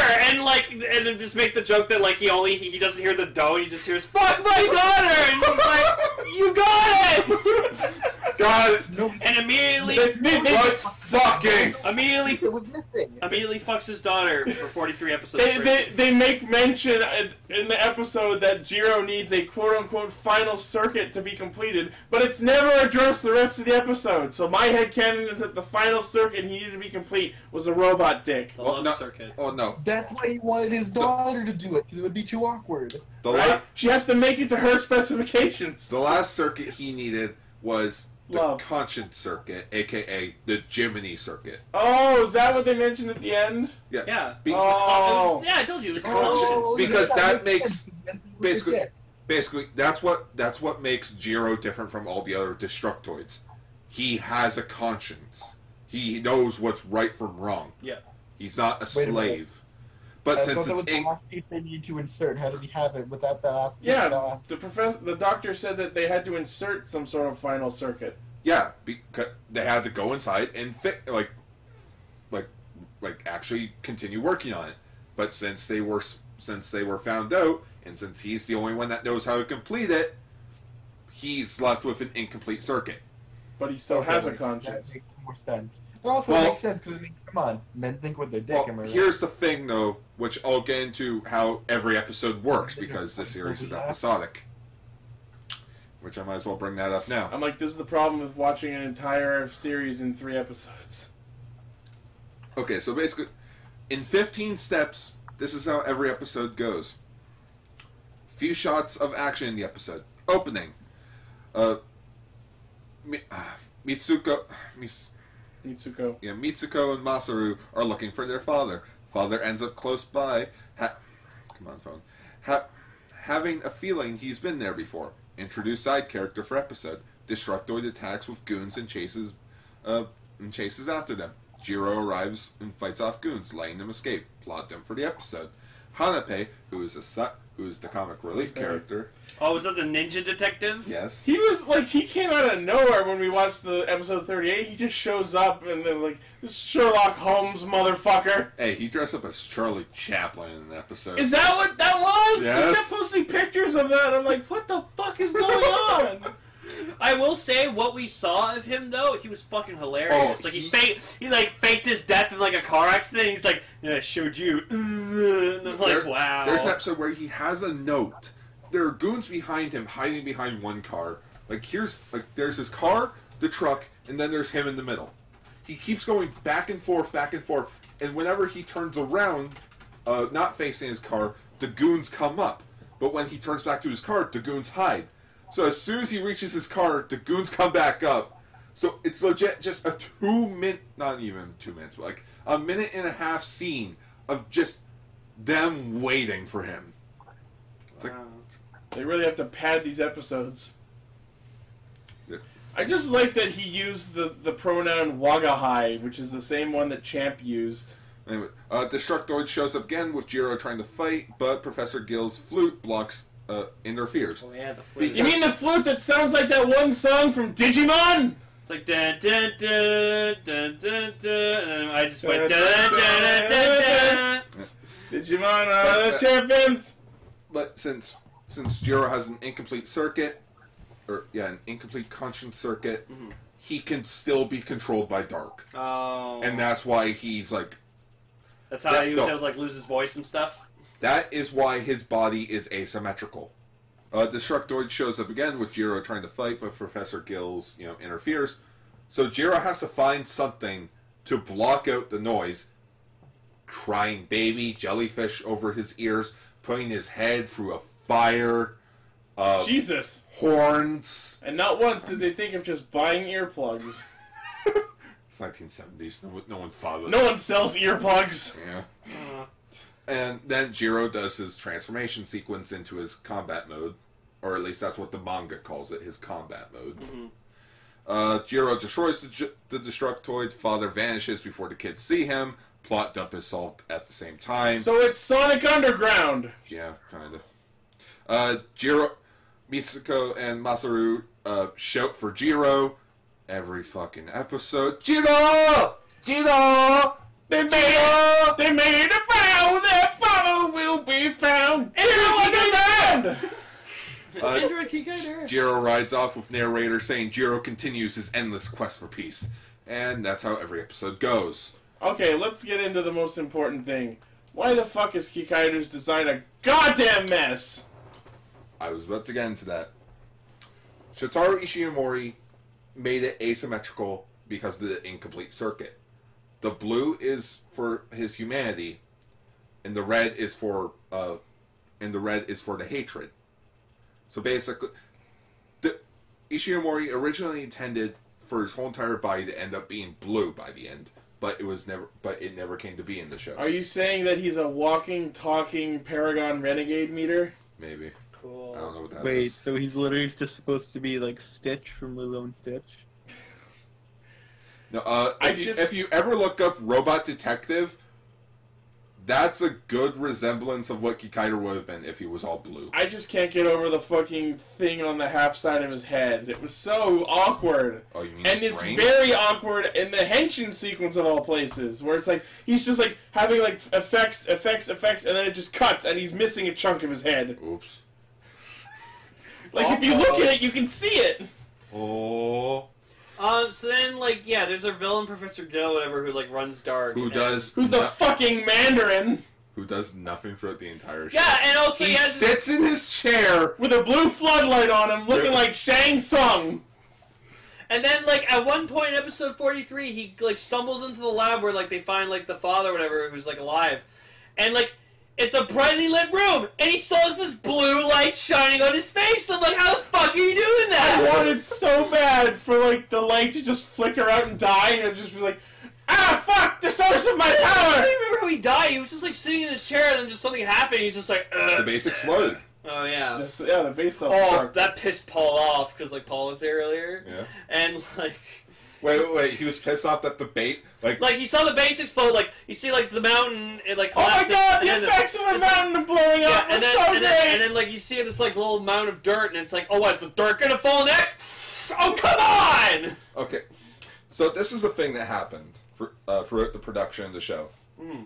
So, Masaru Io, the head writer for the show, left production halfway through to work on another project. We all know it as Kamen Rider V3. Cool. So, the next writer, Hidekazu Naga...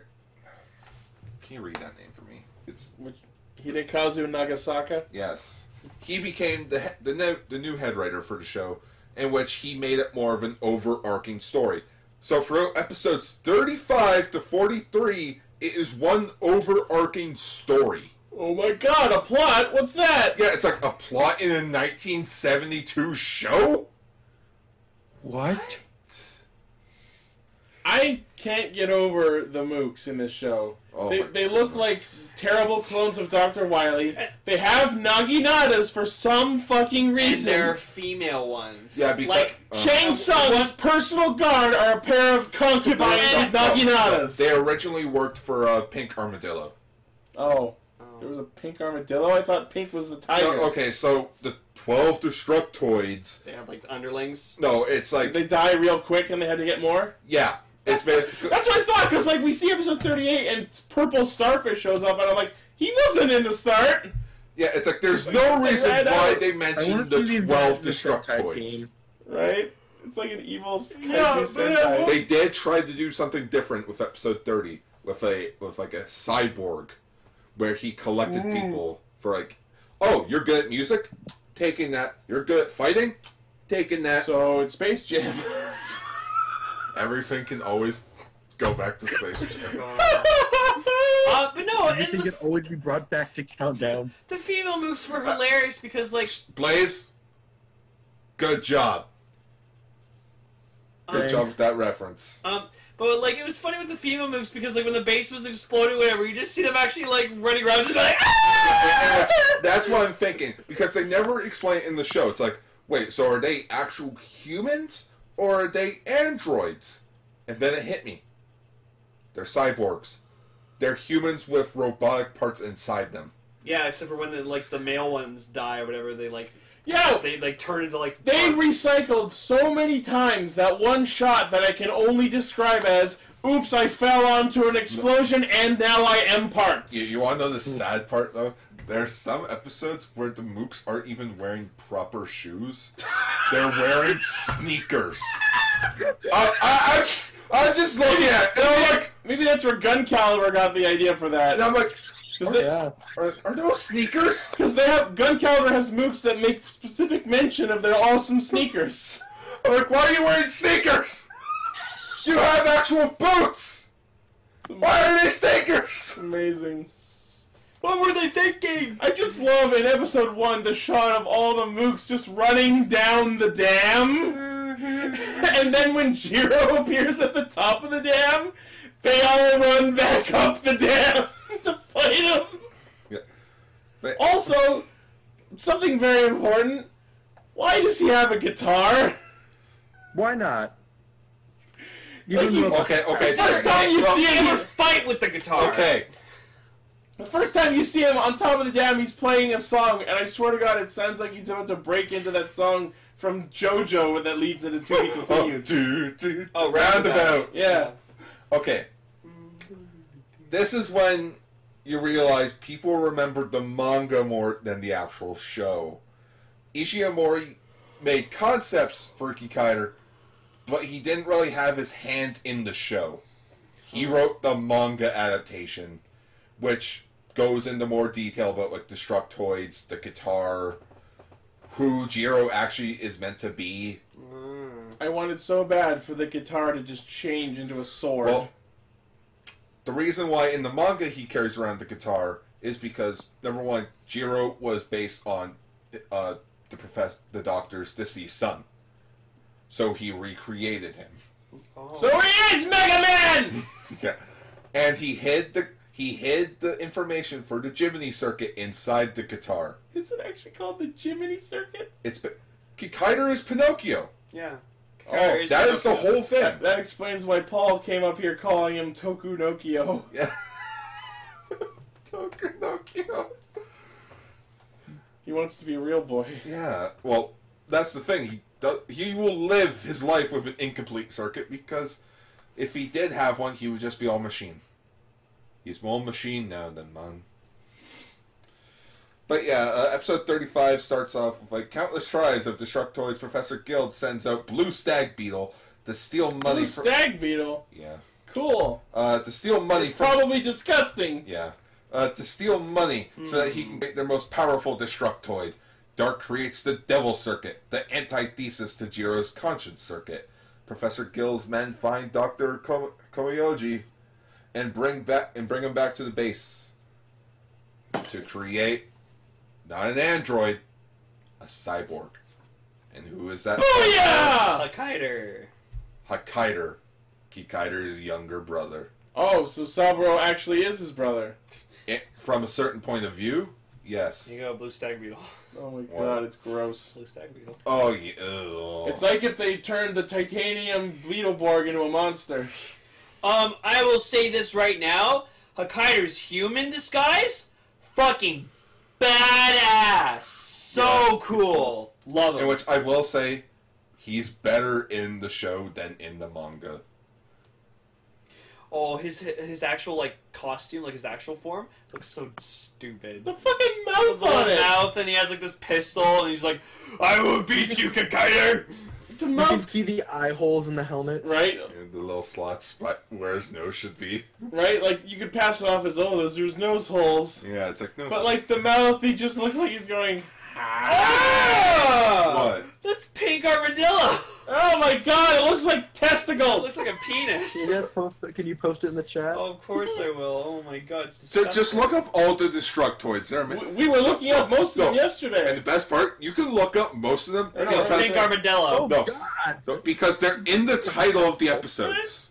Sorry? The name, like the title of the episodes, tells you which monster is in which show. I noticed that. I love how the last episode was, like, trying to make you wonder, because it's like, Jiro's End or Dark's Demise. Ooh, you don't know! Oh. I wonder if this show will end on a good note. Sorry. You can't keep doing stuff like this, Jim. Blues Kong. What the fuck is that? Looks like a bulldog! Yeah, I'm Bullcom. just gonna be reading up these. I'm sorry, but these are interesting. Red Condor, Scorpion Brown, Gold Wolf, Red Condor. Silver Oh, go, Tortoise. Gold. Oh, he looks fucking Which awesome. Of course.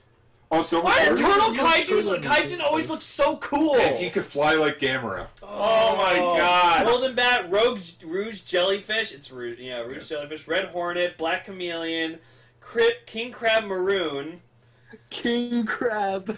Purple Rat. Haha, there was more than one king. Purple Rat. That's a rat? It's a rat. It's like a unicorn. There's one named Spiny, and he has a child. Orange Snail, Green Mammoth, Violet Turbo, Sponge Green, Red Sponge Devil Sting. Green!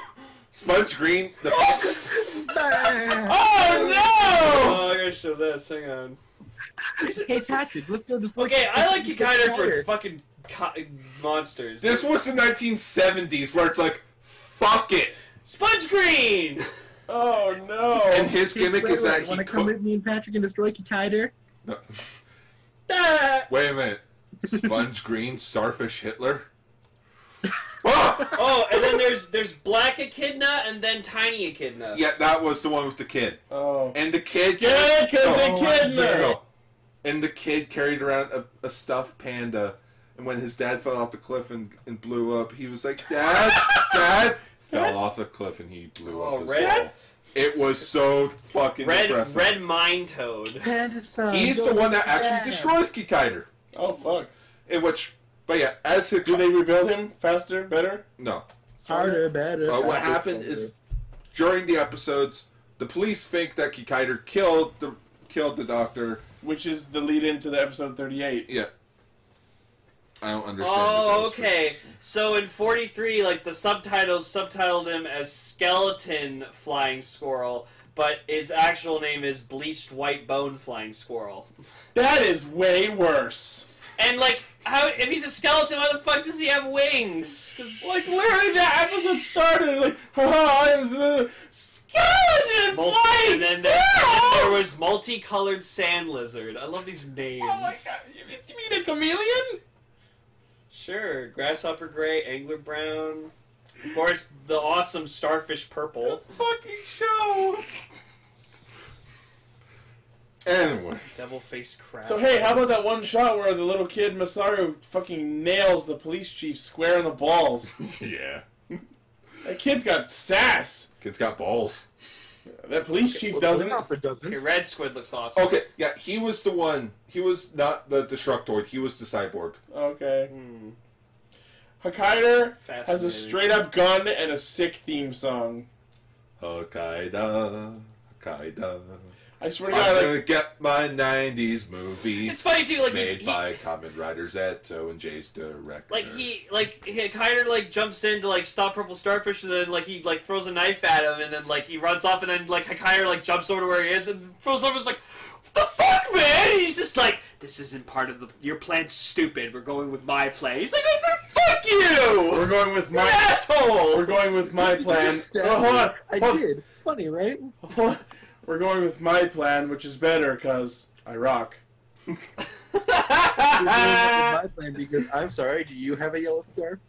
Kikaider was just I rock from Player. Yeah, it's funny how like his cyborg form or whatever like that he uses a gun, but his human disguise uses a knife. But he twirls them both and sheathes them in the same spot. That's how you know that's him. Yep. It's like, Yeah, we just see him. We see him show up, and I'm just like, wow, that's totally not Kikaider at all. Saburo, man.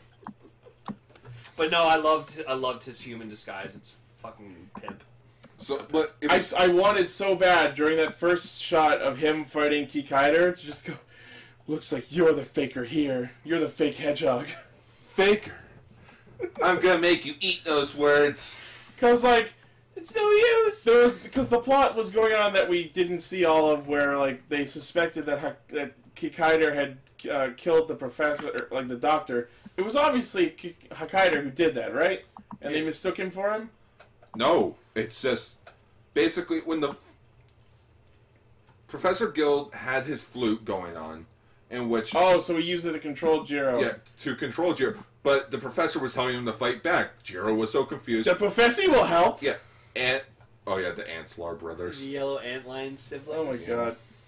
I was ready to say that it was Kikaider because, as we see from Grey Rhino King disguising himself as the doctor in the first episode, having human camouflage technology is something they've done. Nope, it was actually him. Jesus Christ. It's just the photographer, who was trying to find the bank robbers, she was taking photos, and she sent them to the police being like, he killed him. Yeah, it was him. And it's like, and Jiro damaged his voice box, so he couldn't prove his innocence. Yeah, I love how that was such a plot point, and then Mitsuko looks down, click, and it's working again. What got behind you, bitch? Starfish! Test Kikaider. I love how in that scene you could see you just see the starfish symbol in the shades. Right, and like a purple light in the back. Kikaider was built to test out Golden Bat's powers on episode 15. He was grabbed in the sky by him, dropping the Kikaider and exploded into pieces. Also, that episode where he couldn't talk, he still shouted out his fucking attack names. Yeah, he talked when he was in Kikaider because you heard him say like "damn." Guys, do you really think the editors wanted to take time to remove the audio from the fight sequence, from the stock footage? I decided to headcanon that he had those phrases pre-recorded. Either pre-recorded or that's just him in his head. Well, at this point, he's missing half a head. But yeah, so it turns out Kikaider is actually the doctor. The doctor's brain is inside Kikaider's body. And now you know where that plot idea came from when Ryoma did it in Gaim. Yeah. So you have Saburo's identity, and you have Komyoji. Yeah, Komyoji's brain, in which every few hours he needs a blood transfusion to keep the brain alive. Damn it! I pointed my gun and waited at you just long enough that I had to recharge. Gross seeing like the blood tubes go from like his brain to like the Kikaider's head. I was like, oh! I started getting Night Trap flashbacks. Fucking hell. So Dark sends them the letter being like, "Hey, we have your dad." By the way, Dark is hilarious, and the fact that they have like their emblem, which they attempt to make scary, but it just looks hilarious, especially when it's around the PA system. And they have it on their PA system, and it's hilarious. I love the scene in episode 38 when it's basically just a doorknob. Oh, yeah. Like he twists it, and then all of a sudden a door opens. Yep. That's the best doorknob. I want a doorknob with my logo on it. What is the logo? I don't know. We have a PA system. I have a couple Bluecaster stickers left. Wait, the siblings get tossed into prison. Red Mind Tone blows up Kikaider. Hanpei sneaks onto the base. Because he's like... By the way, Hanpei is actually a badass, because during that episode where they're trying to arrest him, he actually, like, straight up throws chains on him and nabs him. Yeah, and he's like, I'm sorry for doing this. It's pretty cool, yeah, man. like, the kid or whatever goes, like, to fight Jiro, and he's just like, I'll take revenge on you for going. Like, why are you like this? Jesus Christ! Masaru, what happened to you? Slaps her in the face. And it's just like, no, you're right. And I was like, what? This show's so weird, man. But since Red Mind Toad destroyed Kikaider, guess who's pissed? Kikaider. Yeah. Because, think of it. What was his goal? To kill Kikaider. Kill Kikaider. What happened? He didn't get to. You're gonna feel complex, you know, when you find that out, when your prime directive is no longer a thing. He's like, what do I do? Professor Gill, I'll kill you! Where do I go from here? He just built his own Kikaider to fucking kill. No, so he literally goes to see Professor Gills and starts beating the shit out of him. Oh my god! That's why he has like a crutch and shit. Yeah, I noticed he had a crutch in the last episode! It's because Kikaider beat the shit out of him. Oh my god, I want to see that! So he literally busts through down the... He literally busts the door down to get to him. Oh yeah! Oh yeah, you're dead. Amazing. You're dead. Like, and then Hanpei actually sees Kikaider, and he's like, well, think of it this way. You could do something about this. He's like, you're right. In which Hanpei finds the pieces to Kikaider. He sends them down the chimney where the siblings are. Down to the chimney, yeah. Christmas joy. So in which... Santa? Santa? Yes, it's Santa Claus? I'm shocked that Hanpei never dressed up as Santa Claus. Of all the costumes he had, he never did Santa Claus. Waste of opportunity. But yeah, in the last episode, I love that Santa with Santa. Hanpei like tries to distract them as Jiro's trying to get away, and he like pulls out his own guitar. That is a joke that he does twice in the show, and that's why he goes 3 for 3. Yeah, like, this is the third time I've done this. The I'm like, first time he did it was hilarious. It was at, like, a beach resort or something. And, like, he's up, like, Jiro's always up in the air, like, standing on something while playing the guitar. You see Hanpei doing it. He jumps, hurts himself, and he's like, well, guess there are some things androids can do and humans can't. So Hanpen is a ninja detective, as it was described to me. My first question on that was, is he a detective who detects ninjas, or is he a ninja and a detective? Fucking Yes. Yes. Also, I don't think I saw him do anything ninja-like. I love when Kikaider finally destroyed Skeleton Flying Squirrel. You just see him just sliding down the hill, and then I was just like, explode, explode, explode, explode. Yeah! So cool. Wait, But while he was fighting him, that thing fucking went for his fucking neck like mad. He bit his fucking throat out. but yeah, Kikaider gets killed by a skeleton flying squirrel. Yeah, he just he yells at him I killed a Kikaider with my flying squirrel scrunch. So, in which Kikaider picks up Kikaider's body, goes into the operation room, and tells the siblings, "Hey, you need to put the brain back in your dad's head." So he can be alive. In which I kind of like it better in the manga, where Kikaider has Professor Gills in a choke, in a headlock, and he's like, "Put his brain back now, or I'll kill your master. Kill your whole family." And you're like, okay. Wraps up his body. Okay, blow up the base. What? Blow up the base. Okay. Pussy ass villain. God, what a terrible villain. Don't worry, there's a simple explanation as to why there is a sequel. So, I noticed that in this last episode, Jiro whistles for his bike, and it makes the most awkward sound ever. No, it's just like boing, boing. I can't remember exactly what it was. It was some sort of not whistling sound. Did the Spike make a whistling shot? I love the flying thing for the flying squirrel is literally just a suit hanging for what it looks like. The fucking best thing ever is when he summons the bike, he just falls onto it sideways, but then the bike just goes anyway. I'm okay. And she's okay. I'm drunk. But yeah, the family's about to be executed, but Jiro saves them. He starts playing his guitar, and somehow the mooks, for some reason, decide, oh no, someone's playing a song, better not stab these people.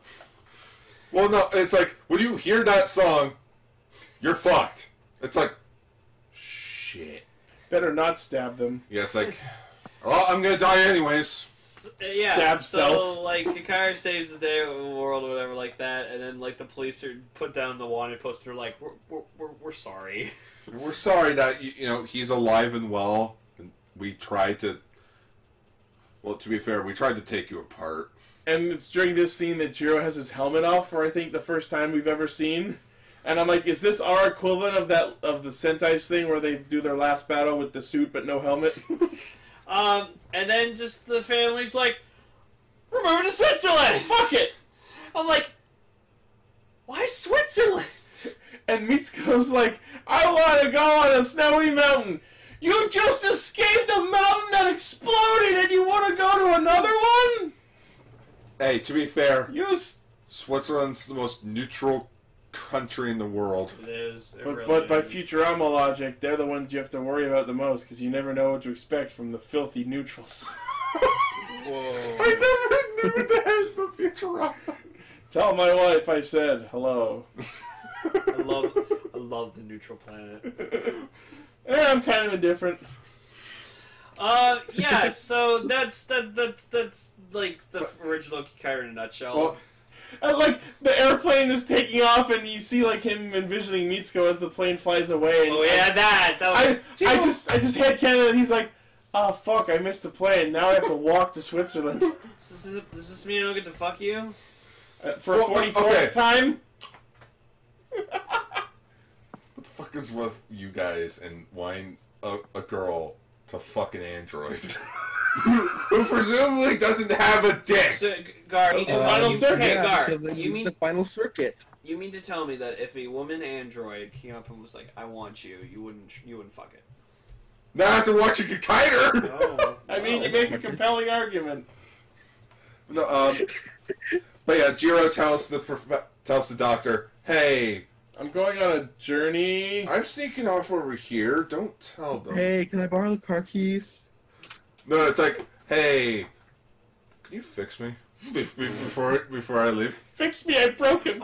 Oh, please, Jiro, you've been fixed all Can you borrow along. install my Hey, dick? in here.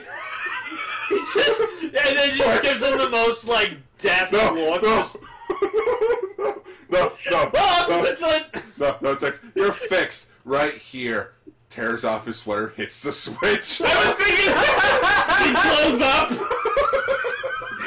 Oh shit! I hit the wrong one. Oopsie. Well, back to scratch. Oh shit. I can't hear Blaze. I accidentally knocked out my earbuds. Oh my god, I'm gonna hit it. sorry. There we go. So that's Sorry. Kikaider. That was Android Kikaider. I binged it in like under 2 days. Jesus fuck. That is not healthy. All 43 episodes.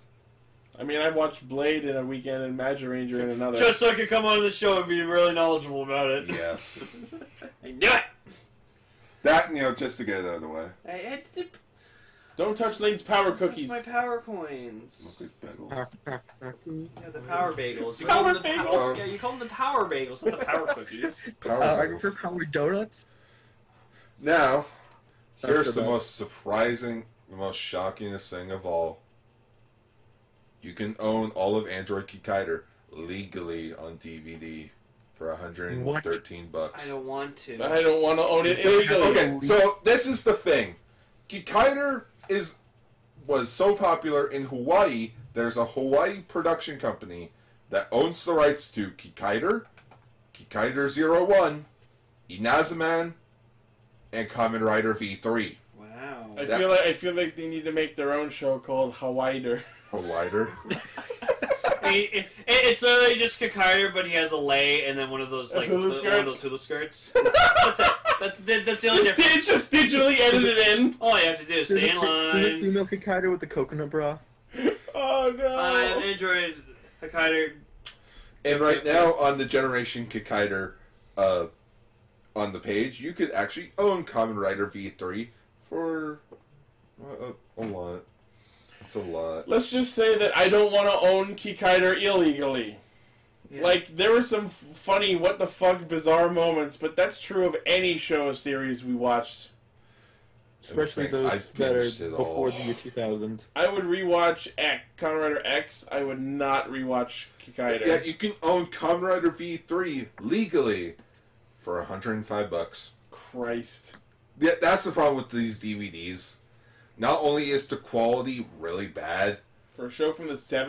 What do you Well, want? no, it's like they took the actual copy that they already had instead of going to Toei and getting like a clearer copy. And set it on fire. Yeah, instead of 5. They've just recorded the shows when they came on TV. Those VHS tapes. No, they had their own They copies put of a the camera in episodes. front of the TV and then just let it record while it played. For me, Kikaider's very 70s toku as hell, but I love the monsters. I think they're just so fucking over the top, silly and ugly. It's fun to look at the silly monster suits, but I don't think I could tolerate watching the whole show. No. Alright, I think that's it. Next week, for Metal... Wait. Jikai, Radio Sentai Castranger.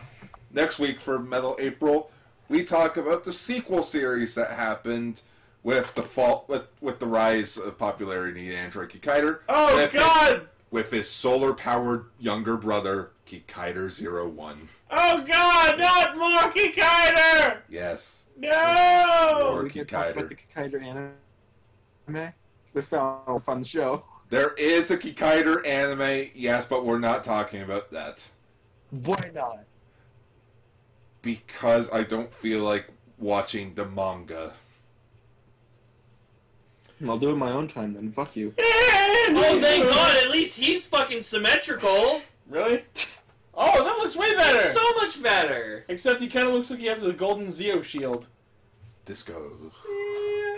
Anyways, thank you all for watching and listening. This is Castranger, Radio Sentai Castranger. As always, the primary source of our hijinks is castranger.podbean.com. Please check out our Discord server where you can not only chat with us, but listen to the show live Friday nights at 9 p.m. EST. You can talk to me and other assholes. That's true. You can follow me at Twitter at Lane. Double underscore. At Lane. You can follow me on Twitter. I'm not saying it. Don't at me, Throw. Radio Sentai Castranger finally completed Android Kikaider, but their journey still continues. Will they ever find happiness? The ongoing quest continues. Our endless quest. The endless quest. That is what the narrator says at the end of each episode. The endless quest. Thank you, and we'll see you next week. Good night! Goodbye! Radio Sentai Castranger is brought to you by our generous patrons, Oliver Nilsson, and viewers like you.